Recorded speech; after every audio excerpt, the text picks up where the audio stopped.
ያፌትም እንዲሁም ደግሞ ናታም በአቶ ሰለሞን ወይም ደግሞ በአባታቸው መሞት እጅግ በጣም ተናደዋል ማለት ነው። ሰው ያዝናል፣ ያለቅሳል። ወይዬ ወይኔ አባቴ አባቴ አባባ እያለ እሪ ብሎ ያለቅሳል። እነሱ ግን እንዴ መሞት አልነበረብህም ዋጋ ታገኛለህ እያሉ በያሉበትን ይፎክራሉ። እንግዲህ ይህን አባት ምን አይነት አባት ነው የሚለውን እንግዲህ ያው ጥያቄ ነው የሚሆነው። እንግዲህ ሰለሞን ሁለቱም ናታ ሰለሞን እና ያፌት ሰለሞን የሚባለው ሁለቱም ልጆች የአንድ አባት ናቸው ማለት ነው። ይህን አክል አባቱ ምን አስቸግሯል? ይህን ሁሉ ሲያስቸግራቸው ነበረ ወይ? ሰው እንዴት ነው ራሱ ከሞተ ራሱ የማያርፍበት? ምንድን ነው? ናታም መንገድ ላይ ሲሄድ ከዛ በፊት ያደረገውን ትውስታ ቤት ዘግቶበት ሲያስቀየው ነበረውን እሱን እያቀረበ እንት ይላል። ያፌትም ደግሞ አንተ ገና ሂሳብ እናወርዳለን፣ ሂሳብ ሳንወራረድ መሞት የለብህም ብሎ መኪና መደብደብ፣ የመኪና መሪ መደብደብ፣ ራሱን ከወንበር ማጋጨት፣ የያዙኝ ልቀቁኝ ያለ ሰው በሌለበት በባዶ መኪና ውስጥ ራሱ ከመኪናው እያጋጨ ነበረ ማለት ነው። እንግዲህ ይህን ሰውዬን ያሁን ጥያቄ ምልክት ሆነብኝ። ምን አይነት አባት ቢሆን ነው? ለምንድን ነው ይህን ያክል እንትን ያለ ክፉ? እንደው ጭራሽ ሰው ከሞተ ማረፍ አይችልም ወይ የሚለው ውስጤ እጅግ በጣም አዝኗል ማለት ነው። ለምንድን ነው ሰው በሞተበት የማያርፈው? እሺ በአካልስ እያለ እሺ ያደፈለጋችሁትን ተደባደቡም፣ የፈለጋችሁ ተካሰሱም፣ ሰው በሞተበት ጊዜ ማረፍ አለበት። ማንም በዚህ ያክል በክፉ ሰው ነገራችን ላይ አይሰማ ምን አይልም። አንድ ጊዜ ሄዷል። ሌላ ደግሞ ጽን እስካሁን የአባቷን ሞትና የእናቷን መጥፋትም አላወቀችም። ሌላው ደግሞ በዛሬው ዕለት ናት ማነው ሰለሞን ወይም ደግሞ የአፌትን አባት በሞቱ አፌት ራሱ ጠጥቶ ቤት ላይ ሲንገዳገድ ነው ደገው። እንግዲህ ኤፍራታም ደንግጣለች። እሱ ማን አለ አንቺ ምን ታደርጊያለሽ እዚህ? የናታን አባት ሞቶ የድሮ ፍቅረኛሽ አባት ሞቶ አንቺ ምን ታደርጊያለሽ ብሎ እንግዲህ መዛት ጀመረ። ገና ሳይገባም ማለት ነው። ገና ሳይገባ አሁን በቤት ቢያጣት ምን ሊላት ነበር? አሁን አተጋ ሄደሽ ነው እንደዚህ አድርገሽ ነው እንደዚህ አድርገሽ ነው እያለ ያዚም ልቀቁኝ ነበረ። ቤት ላይ ባትኖር ኖሮ ሰሞኑ እንዴት እንደሆነ ይህን ሁሉም የቁስል ይዞ እንግዲህ ደንግጦ በቤት ሲወጣ አይታችሁታል። ባለፈው እንደዚህ ሆኖ ነው እንግዲህ ናታን ወደ ቤቱ ድረስ ያመጣው ማለት ነው። ዛሬ ደግሞ ጭራሽ በድንጋጤ ይመስለኛል የያዘው ነገር ሁሉም የለቀቀው ሁሉም በቃ ምንም አላስቀረ ማለት ይቻላል። ብድግ ብሎ ነው የወጣው።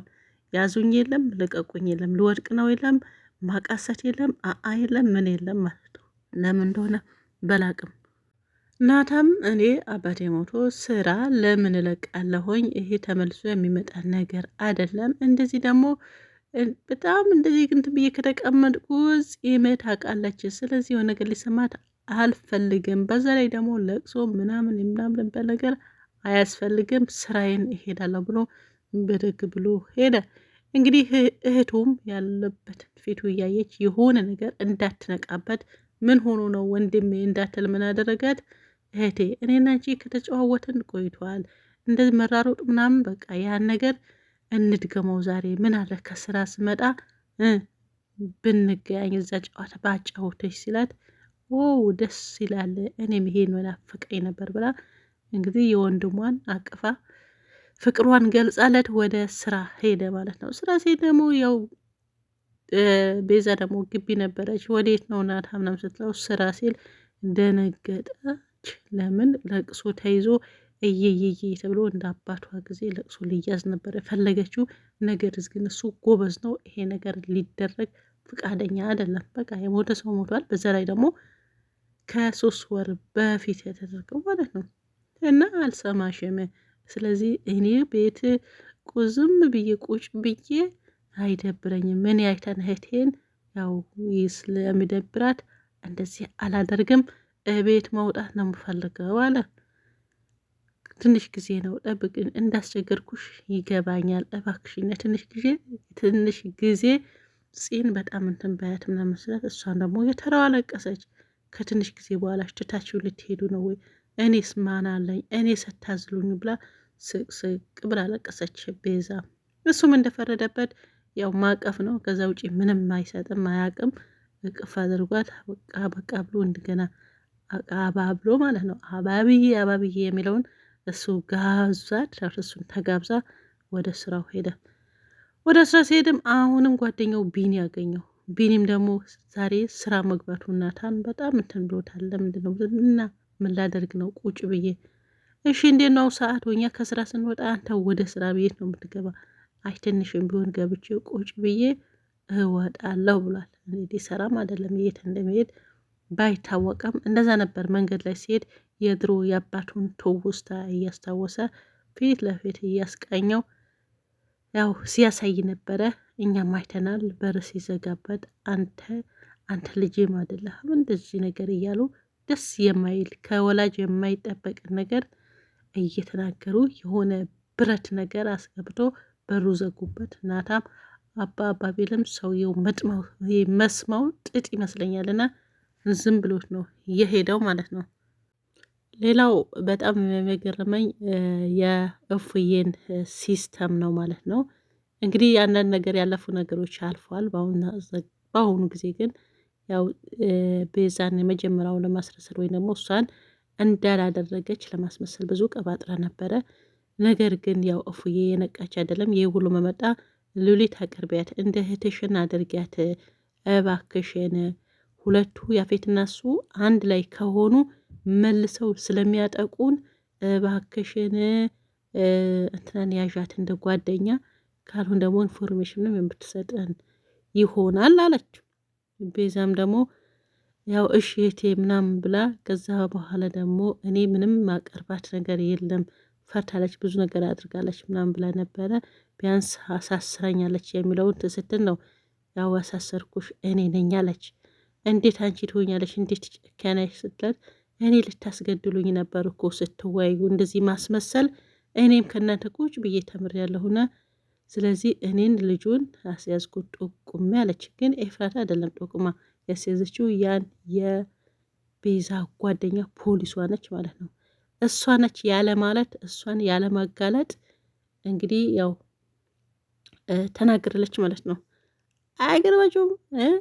ራሷን ከዛ ደግሞ እኔ አይደለው ወይም እንደዚህ ልትከራከር ፈልጋ ይመስለኛል።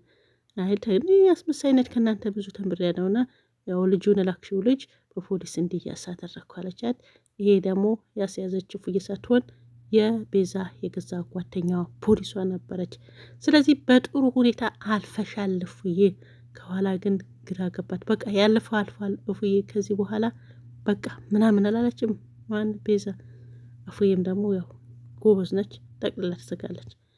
ሌላ ደግሞ አቤል እንትና ማነው ዳጊ ባለፈው የማነው የአፌትን ትንሽ ቦጨር ስላደረገው የዝለካ ከጽዮን ጋር አገናኝሃለሁ ብሎት ቃል ገብቶለት ይመስለኛል። ዛሬ በሲስተም ደውሎ ሆነ ቦታ አስቀጥሮ ዳጊ ይፈልገሻል ብሎ ግን ከዳጊ ጋር ተነጋግረው ነው።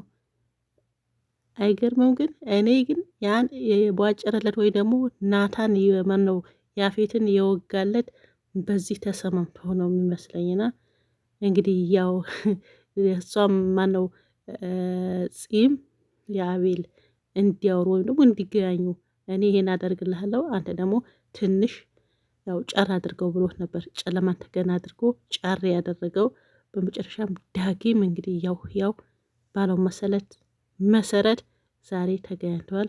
እንግዲህ እሷም እየወደደችው ነው። ቢኒ ምን ይሻልሃል? እኔ አላቅም ከጀርባ መጣ እንደገና እያስፈራራህም ነበር ለካ በዚህ ጨበሬ ቀይረሽ ነው እያለ እሷ ግን የእውነት ይሄን አስባ አይመስለኝም። መጨረሻ አካባቢ ከሄደች በኋላ ልደውል ስትልም ሳትደውልለት አድሯል። እንግዲህ ናታን በስራ ሲወጣ ተገናኝተው ያው አጫውቷታል። ደስ የሚል ፕሮግራም ነበረ። እናታም ደግሞ እንግዲህ የማነው የቢኒ የሆነ ነገር ፂን አደራህን እባክህን እንደ እህት እያዘዝተን አንተ እንዴት ነው ደፋር፣ እኔ ፍቅረኛ እንደ እህት አልቀርባትም ይቅርታ ይሄዳል ወሽም ብለዋል። እንግዲህ ቢኒ እውነቱን ስለተናገርክ እናመሰግናለን። ያው እንደ እህትህ ይዞልሃል ወይም ደግሞ ይዤልሃለሁ ቢልህ ምን እንደምታደርግ ታስበዋል። ስለዚህ የነገር አስረግጠህ ከአሁኑ ስለነገርከው እጅግ ደስ ይላል። እናመሰግናለን ቢኒ። በዚህ አቋም እንዳትንቀሳቀስ፣ አዎ እንዳትንቀሳቀስ ጎበዝ ማለት ነው። ስለዚህ የማይሆን ነገር አደርጋለሁ አይባልም። እንዴት ነው ፍቅረኛ እንደ እህትህ የሚይዘው እንደ እህት የሚይዝልህ ብሎ ልኩን ሰጠው። እንግዲህ ምንም ማድረግ አይቻልም። እስቲ የሚቀጥለውን አብረን የምናይ ይሆናል። ለዛሬው ይሄን ሆኗል ማለት ነው። ናታና ያፌት መቼ እንደሚዋጣላቸው ባላቅም፣ እንዲሁም ደግሞ ሉሊት መጨረሻዋን እንዲህ በጣም ነው የሚያሳዝነኝ። እንግዲህ አብረን የምንየው ይሆናል። ለዛሬው ይሄን ይመስላል። በያላችሁበት ሰላማችሁ ይብዛ ባይ